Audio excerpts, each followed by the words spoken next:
Hey, hello everyone. Today we will discuss Codeforces round 1067 Div 2. So let's start with the first problem. The first problem says a game is being played with initially consist of n players. On fouls, the referee is allowed to award yellow and red cards. The total number of yellow cards are Y and red cards are R. There are two ways a player can be suspended: receiving a red card, receiving two yellow cards. Once a player is suspended, they are removed from the game and cannot receive any more cards. We need to determine the maximum number of players suspended from the game possible. Okay, so how can we maximize the number of players who are suspended? Like each red card is used to suspend one player, and every two yellow card is used to suspend one player. That is no wastage of cards is there. So if that is the case,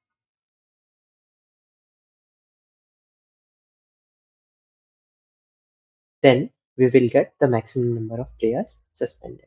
Alright, so let's write it down.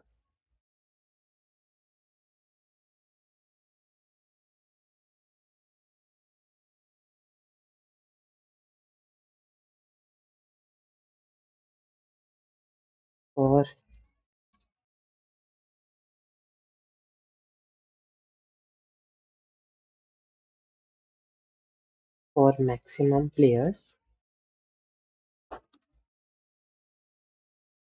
to be suspended, try to maximize the usage of all cards. So if we use all the cards, then what is the maximum number of players that can be suspended?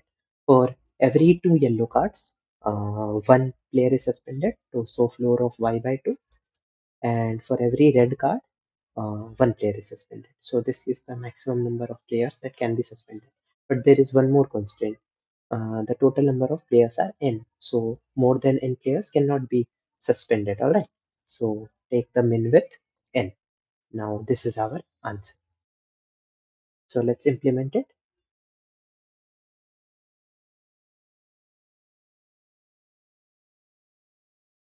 We take n and y and r values and print minimum of n comma y by 2 plus r. Alright, first y is given, then r is given. This is it. Let's move to the next problem. The next problem says we are given a sequence A consisting of 2n integers. Let fp denote the number of distinct elements with the odd number of occurrence in sequence P. So fp denotes all the elements that have frequency equal to an odd number. Now we need to split the given array into two distinct subsequences P and Q, each of size n, such that f of P plus f of Q is maximized. So we need to just create two sets such that each element belongs to one of the sets, and the occurrence of sum of elements with odd occurrence should be maximized in both. Alright, so let's see what happens with odd and even numbers of frequency. If frequency is odd, then a odd number can only be distributed into odd plus even. Alright, if we remove a odd number from a odd number, like we removed 5, we removed 3 from 5. Alright, so a even number will be left. Alright, so the number can only be distributed into even plus odd number. Alright, while if a even number is 2 times k form, alright, like 2 times into 2 into 2 into k times, like 4, 8, 12, that is multiple of 4. If it is a multiple of 4, then it can only be distributed into even if it is an equal distribution, while it can also be distributed into 1 comma 3.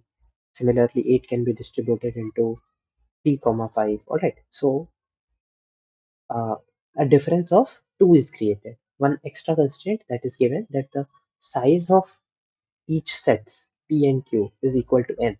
So if we write 8 as 3 comma 5, then the second set contain 2 more number in comparison to first set. All right, now what about,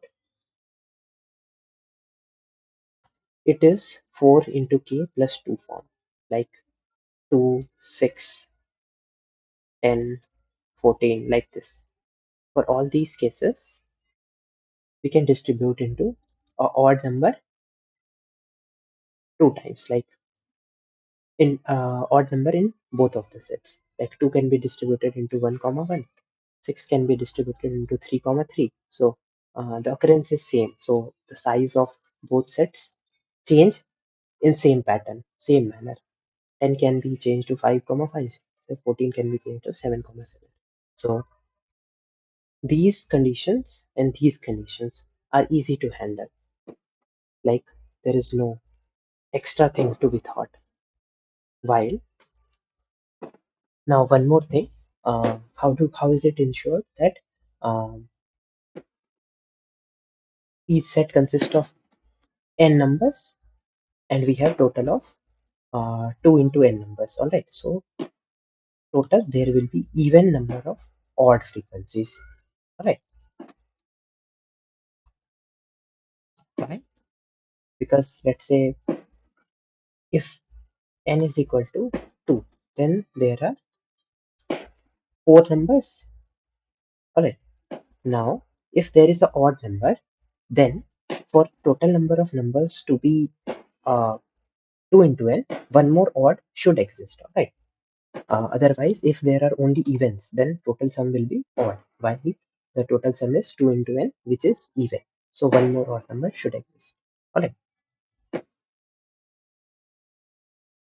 now let's see something. How to handle this scenario. Let's try to uh, pair them up. Alright, if there is 1 8 and 1 4, like there are 8 threes, 3 comma 3 comma 3 comma 3 comma 3 comma 3, while there are 2 fours. Alright, sorry, 4 twos.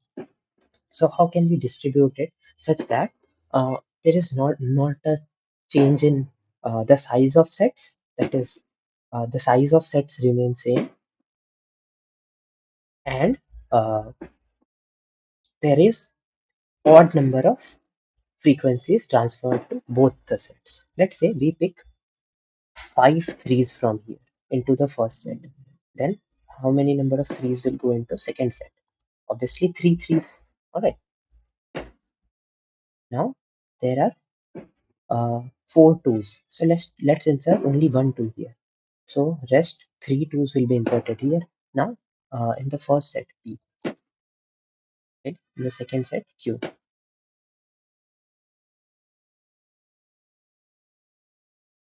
What are the number of odd elements in P? It is equal to 5, which is sorry. It is what is the number of digits that have odd frequencies in P? First 3, it has 5 frequency, and second 2. It is having 1 frequency. In Q as well, 3 has 3 frequency and 2 has 3 frequency. If we handle this like this, like uh, there is a difference of, if we have a number with 4 into a frequency,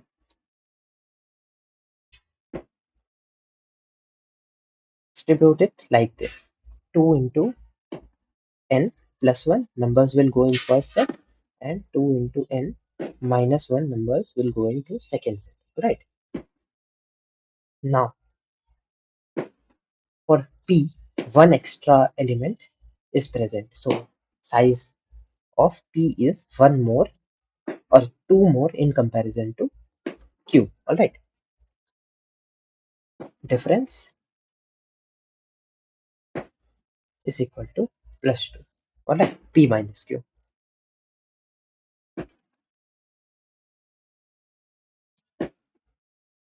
Alright. Now another number comes which has frequency of form 4 into k. Okay, so for that number, insert 2 into n minus 1 here and 2 into n plus 1 here. Alright.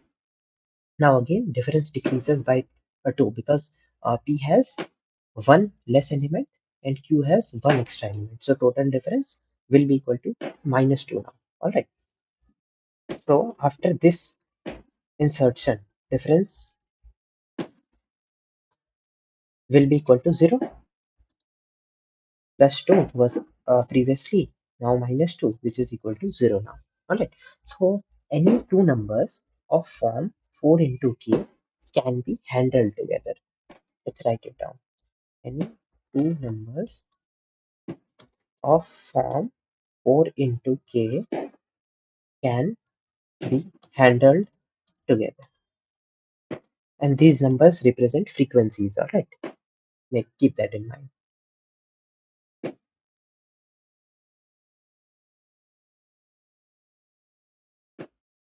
Now, if there are odd number, if there are odd 4 into k's. Alright. So what can we do? If there are 5 4 into k's, then first 4 handle among themselves.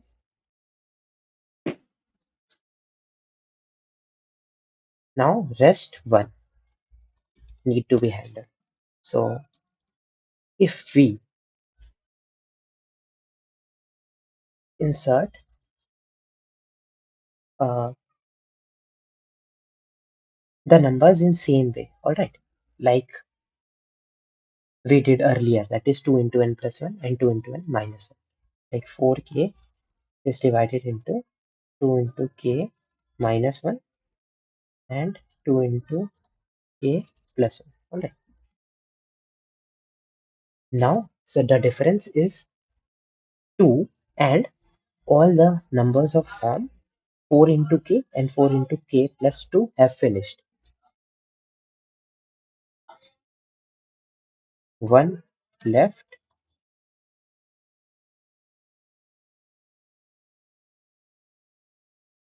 Okay, 1 left. So currently P minus Q is equal to 2 and all numbers of form 4 into k and 4 into k plus 2 have been handled. Alright. Now we know for odd numbers, howsoever distribution we do, it will always be converted into odd, comma even. So the distribution of odds are quite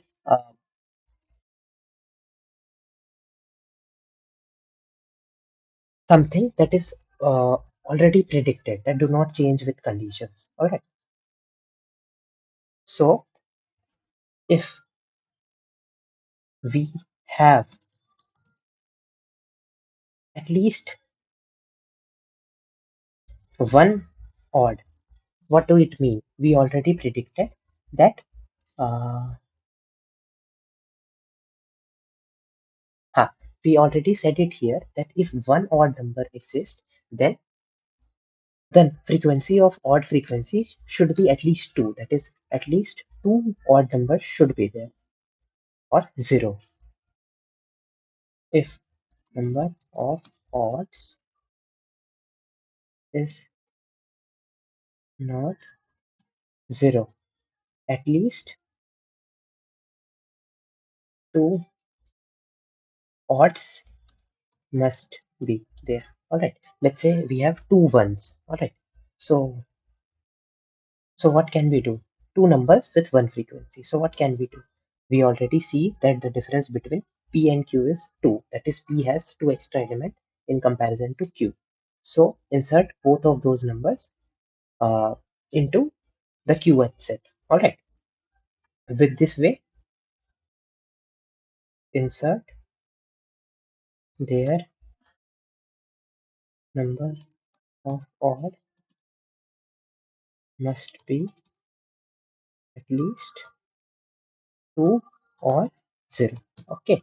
So if there are at least 2 numbers, insert them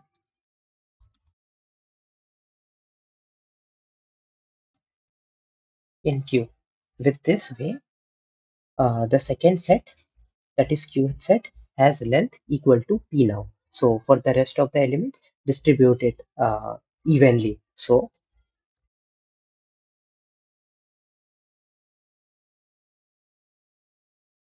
now if no odd, then the last 4 into K form can't be handled.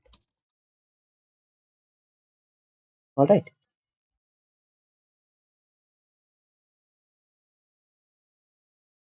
Now, if it cannot be handled, bring back the remaining element to, like, we distributed 2 into K plus 1 here and 2 into K minus 1 here. 1 here and minus 1 here. So one extra element is in this one.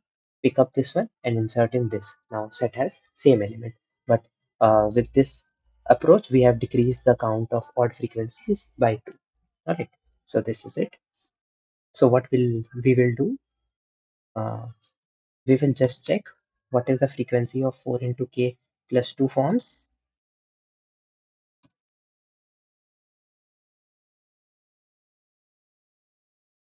Is odd.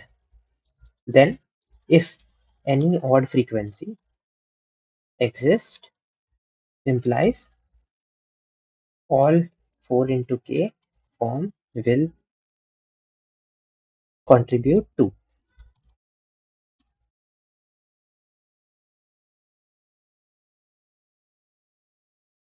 In fx.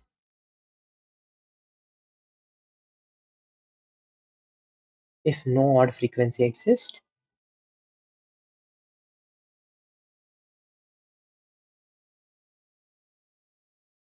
the last can't contribute 0. Alright. And what about the rests? Odds contribute 1, even of form 4 into K contribute 2.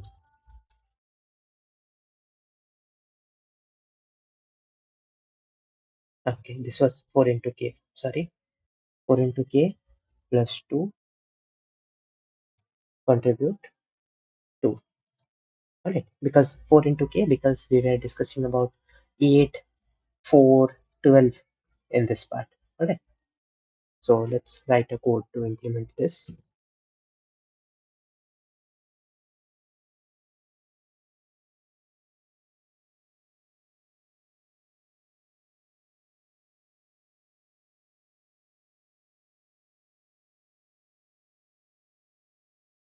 Since we have 2 into n numbers, take 2 into n numbers as input. Now create a map for storing frequencies.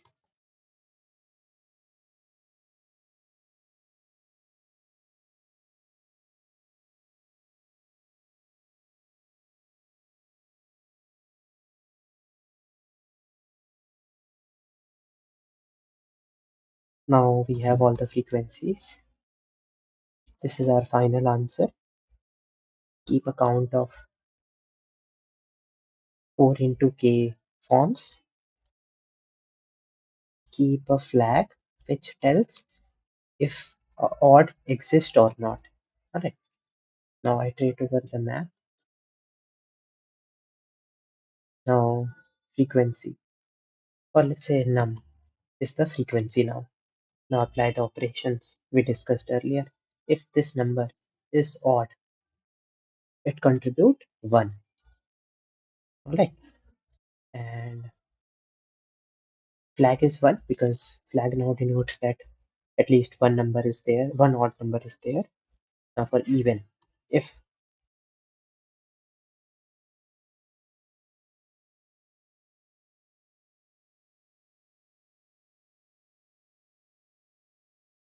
the number is of form 4 into k plus 2, that is dividing the number is modulo 1. Okay. Dividing the number with 2 and finding the remainder again with 2 gives 1. That is, it is not divisible by 4. Then obviously it is divided into two odd parts. 6 is divided into 3 and 3. What about the else part? Just raise Ct by 1. Ct denotes the number of form 4 into k. Now, if flag is there, at least one odd number exists. Answer is answer plus resolve all the 4 into k forms. Right. Else answer plus Ct by 2 into 4. Why 4? Alright. Ct by 2 gives us the odd number of uh, like let's say we have five fours. Alright. 4, 4, 4, 4, 4. Alright. Then these 4 fours will be handed among themselves as discussed here. Alright. Here now the rest 1 4 will be left over. So Ct by 2 gives us 5 by 2, that is 2, and then multiplied by 2 gives us 4. Alright. So just remove 1 if it is odd with this operation, and these all numbers contribute to 2 times. Alright.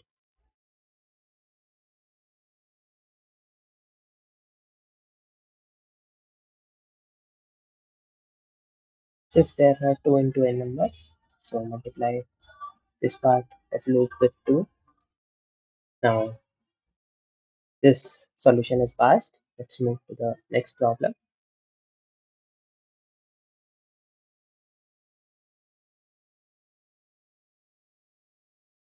So let's move to the fourth problem now. In this problem, Alice and Bob are playing a game on two arrays A and B, both having length n, and total number of turns of game they play is equal to k. Now, on their turn, a player may choose an index I and perform one of these operations. He can increase AI, any I, by BI, or he can decrease AI by BI. That is, he can change AI to AI plus BI or AI to AI minus BI. The constraint of AI are from minus 109 to plus 109, while BI is always a positive number, positive or 0. Okay. After the kth turn is complete, the final score is calculated as the maximum number non-empty subarray of the modified array. Okay.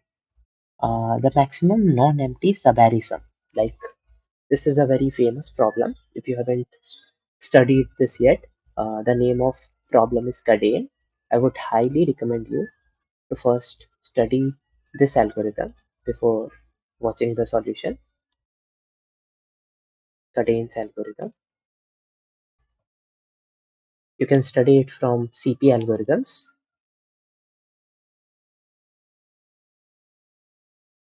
Search the subarray with maximum or minimum sum. Alright. Now, assuming that both of the players play optimally, we want to find the maximum subarray sum of the final array. The final array after all the uh, turns of the game has been finished. Okay, let's see. Now, can Bob ever perform something. Okay, can Bob ever minimize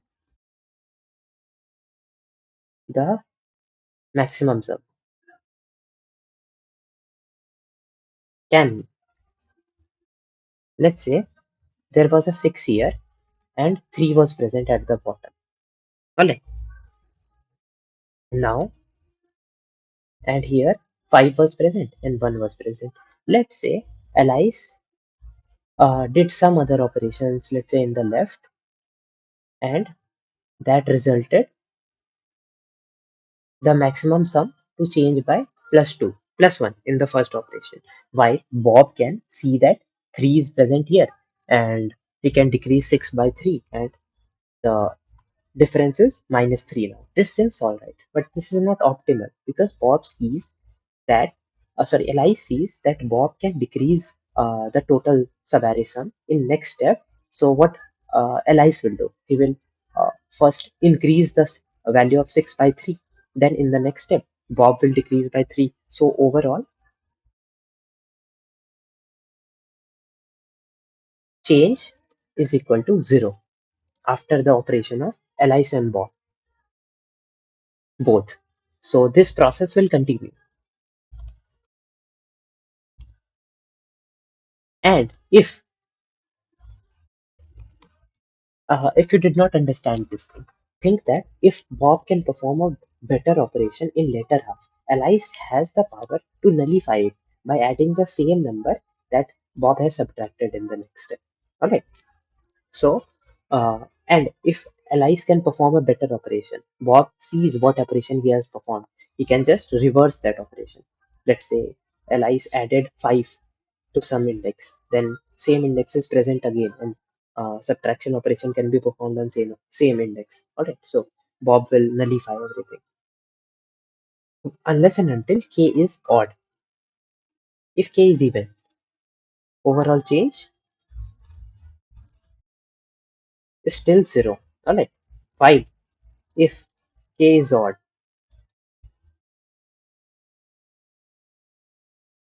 one operation can be performed which cannot be nullified, and that is performed by Alice. One operation can be performed by Alice.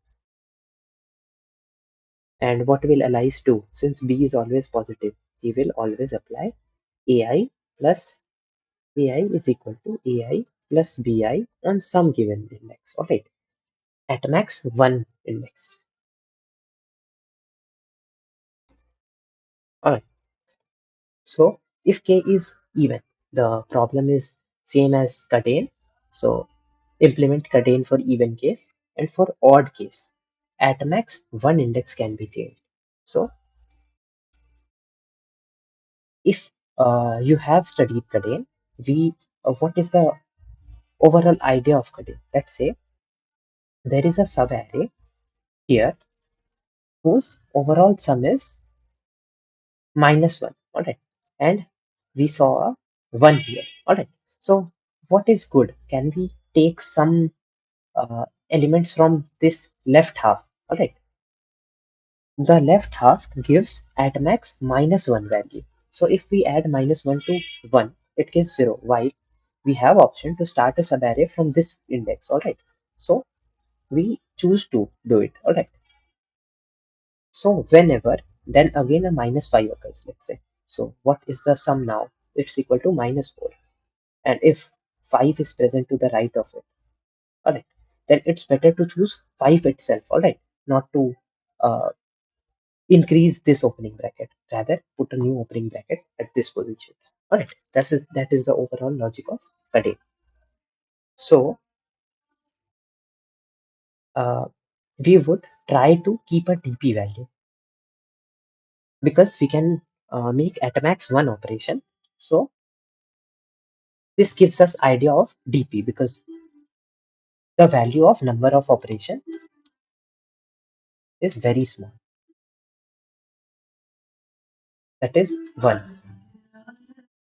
So this gives idea of DP. Okay. This gives us an idea of DP.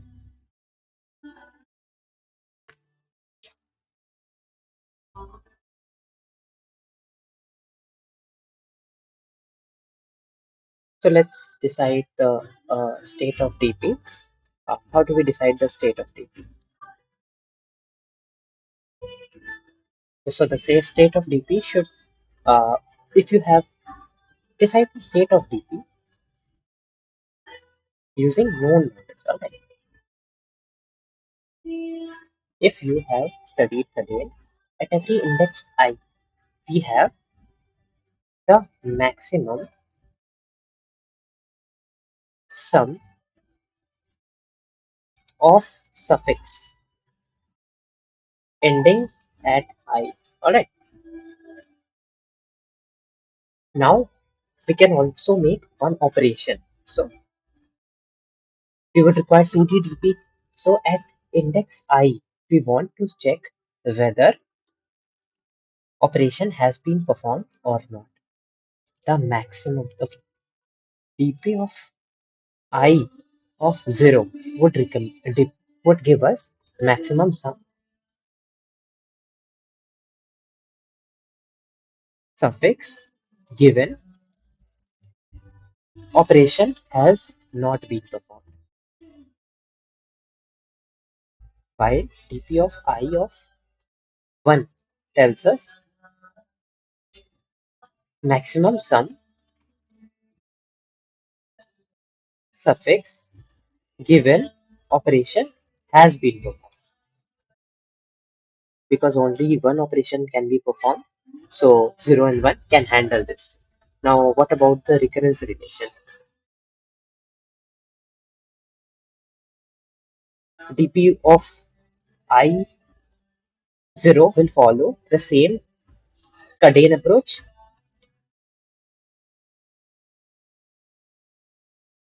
Alright, because it is same as Cadane, no difference. While DP at I at 1, here one operation can be performed. So maybe one operation has already been performed at I minus 1 index plus the current value. Alright, current value is A at I. Or maybe operation was not performed in the past index and we perform the operation now. So what we will do? A at I plus B at I.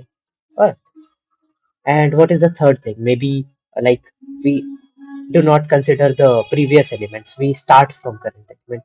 So it is A at I plus B at I. Alright, max of all of these tells us about DP of I of 1. And this is the recurrence relation of our DP. So with all these knowledge, let's move on to writing the code for C problem.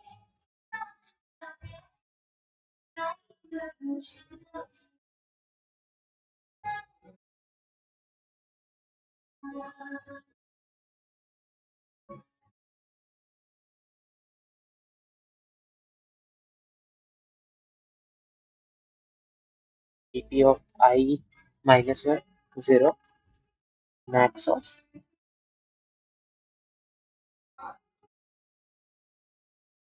A of I plus B of I, comma, carried forward from behind.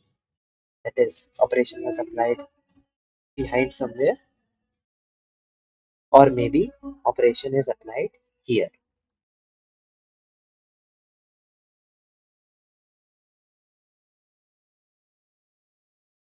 Alright. For all these, take answer max with answer. Answer is equal to max of answer, comma, max of dp of I, although dp of I1 will always be greater than dp of I0, but still intuitive to see it like this.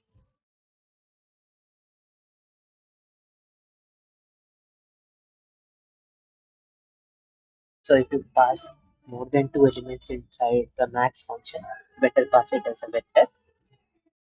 So this is it. Let's move to the fourth problem statement.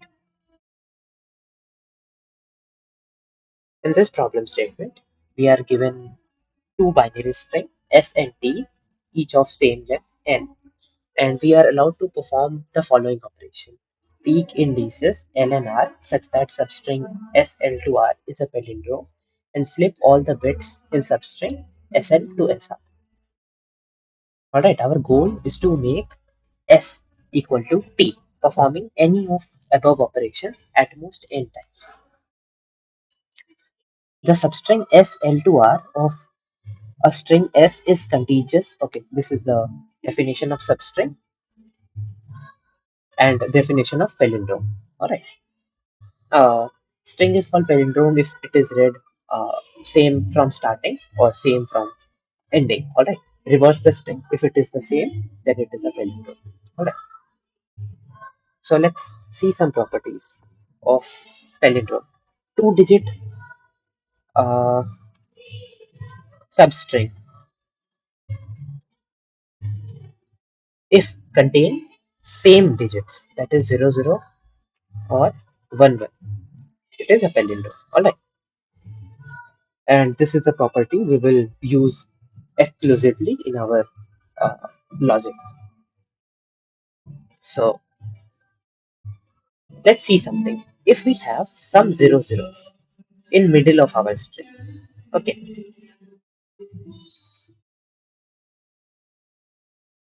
Okay. So what was the first intuition for this problem?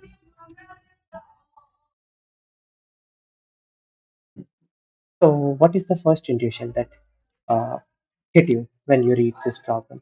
Okay. So we need to transform S to T. So try of thinking some intermediate value to which both S and T could be transformed. If you transform that S to that value and T to that value, then apply the same operation on S and the reverse of all those operations uh, applied to reach from T to intermediate value. Apply the reverse of those values to reach from intermediate to T. So what should be the approach? Reach from S to intermediate, then from intermediate to T. All right. So, what are the possible scenarios for intermediate values? Okay, try of all ones or all zeros because that is the first thing that hit your mind. Alright, so can we transform uh, our string S into all ones or all zeros inside n operations because conversion from S to intermediate value is an operation and from intermediate to T is an operation which leads to total 2n operations. Alright, can we do it? So see some observations. If we have two zeros somewhere in the middle of our string, all right, we know that this two zeros is a palindrome number. Then, if the nearby neighbor is a zero, then include it inside our set because this is a palindrome as well, all zeros. Now, if there is a one, can we convert this previous palindrome number we had to all ones? Yes, we can invert it. Then we again have all values inside our palindrome subarray. All right. Using this, can we convert our whole array into all ones or all zeros? Let's say we currently have all ones. Now, if we saw a zero to the left neighbor, then convert this to all zeros and include it in our subarray. By repeating this process, we can convert any array into all ones or all zeros. Okay, and using one operation, we can convert all ones into all zeros. All right. Now, what are the number of operations required? First of all, we need to find two consecutive zeros in our string. All right. And after that, for each character, one operation is required. How? Let's write it down.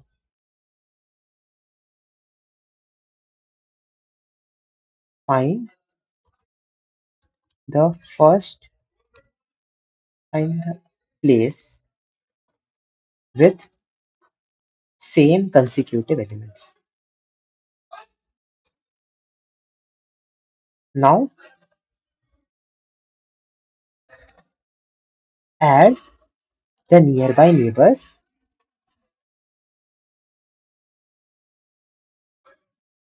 into the subset or subarray. The subarray has same elements as a whole. How?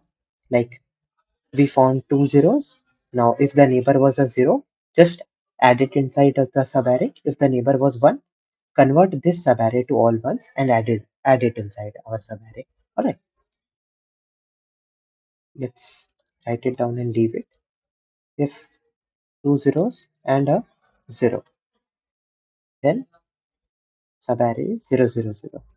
Now if the neighbor is 1, then it is 1, 1, 1, 1. Alright, and this one is included. How? By applying operation on these three. Alright, we convert it into all ones. Now with this operation,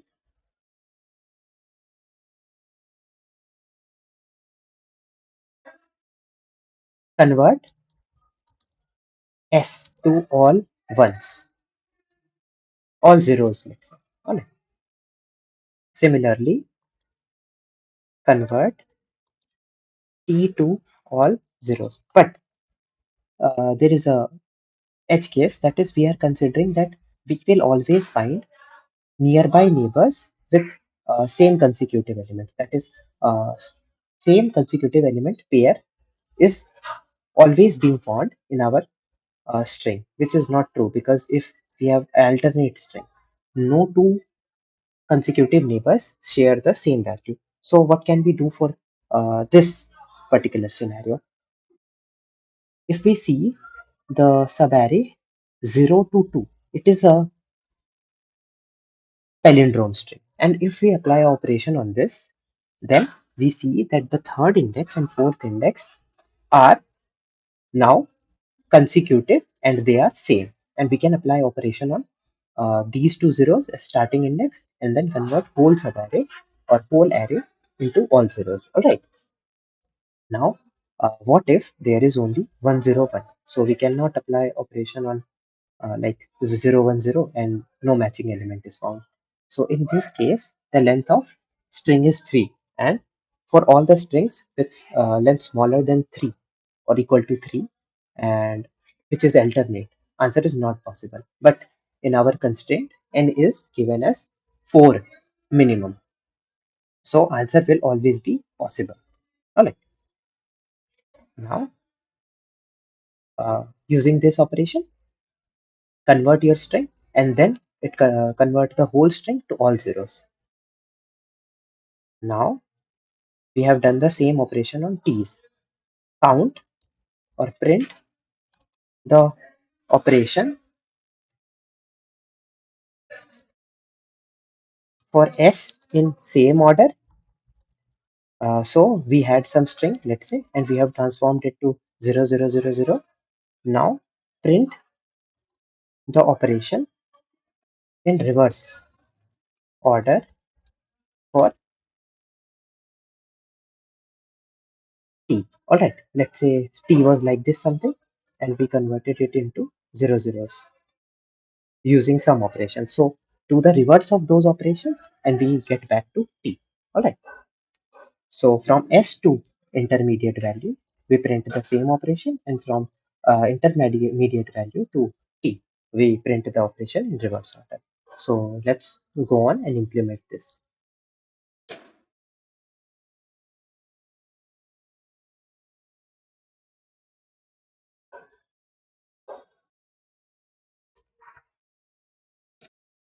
So first let's write a function to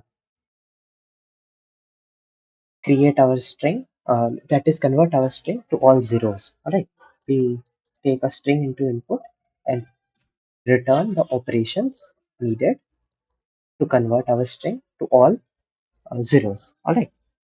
So the size of string is n. Let's say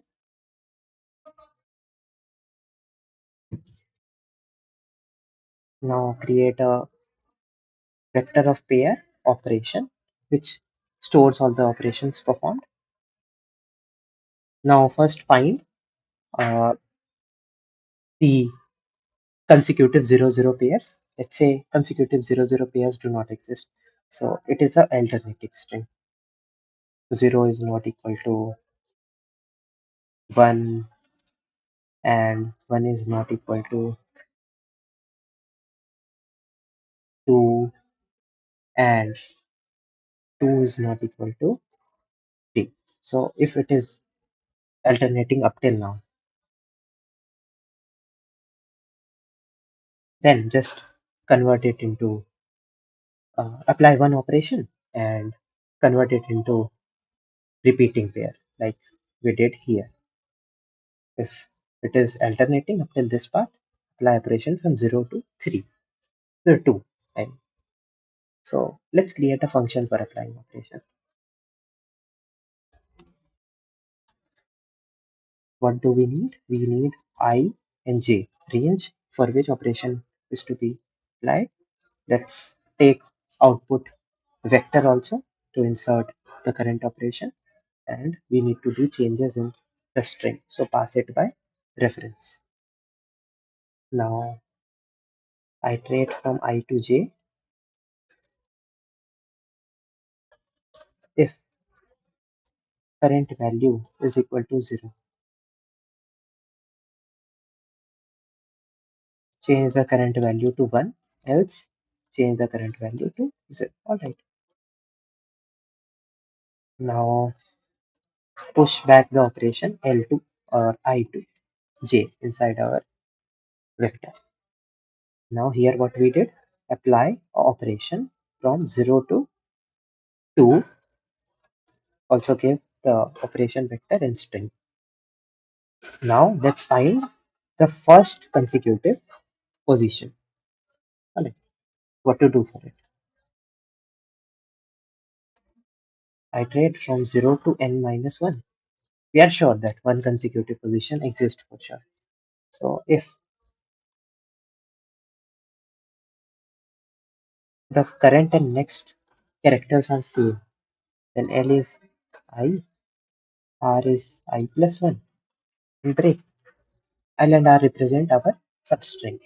That is this substring represented by bracket currently. Alright. Now let's convert the part from 0 to L into all zeros or all ones. So what to do for it? Start from L minus 1, go up till 0. Now if the previous element I minus 1, that is currently L for L minus 1, is not equal to the current element, apply operation from I plus 1 to R. Alright, what we are doing? We got a 1 here. So apply operation from L to I minus 1. If it was present to the left, let's say this is 1 and 2 zeros here. So apply operation from I plus 1 to R. Okay. I plus 1 to R.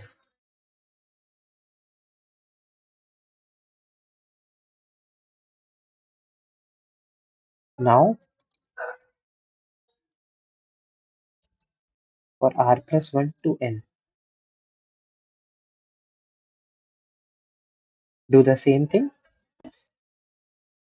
The previous value is not equal to current value. Apply from, since we have already converted our substring to substring from 0 to R to all zeros or ones. So apply operation from 0 to I minus 1. Alright.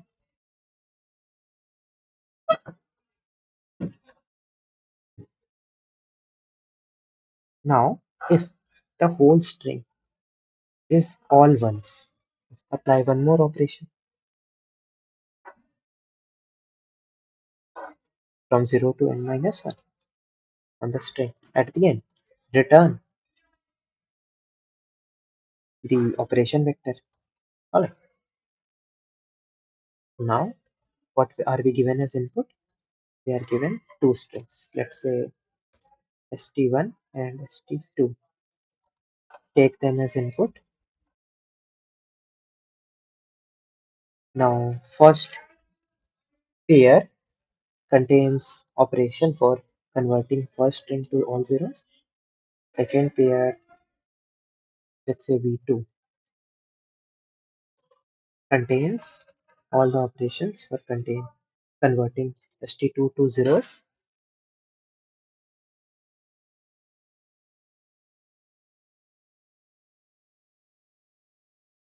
Now, first we need to print the length of all the operations performed. It is equal to v1.size plus v2.size. Alright. Now, for the first pair, for the first string, print in correct order. Since we have one based indexing, zero based indexing, and the required output is in one based indexing, add one.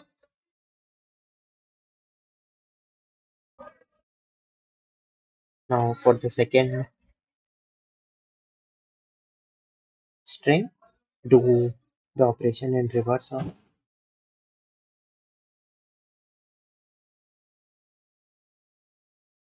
Print it. Again, convert from zero base to one base.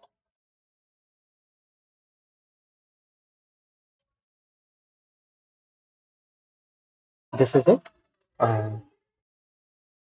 So this is the answer for the fourth problem. Thank you for watching. Have a great contest ahead.